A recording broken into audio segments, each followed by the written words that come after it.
ఒక స్మగ్లర్. సత్యమంగళం అడవిలోని ఏనుగులు వాడిని చూస్తేనే హడలిపోతాయంటారు. హత్య చేయబడ్డ తండ్రి కోసం కొడుకు చేసే ప్రార్థన ఏంటో తెలుసా? తండ్రి ఏం ఆశపడ్డాడో అది కొడుకు చేసి తీరాలి. ఒకతను ఉన్నాడు మరి.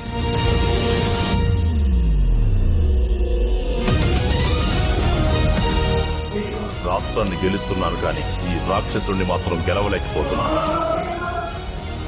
ప్రాణాల్ని కాపాడే సంజీవని పర్వతాన్ని పిలిచిన హనుమంతుడైన నా గురించి తెలుసు కానీ తన ప్రజల కోసం తానే స్వయంగా సంజీవని పర్వతాన్ని తీసుకొచ్చిన రాముడి గురించి మీకు తెలియాలి.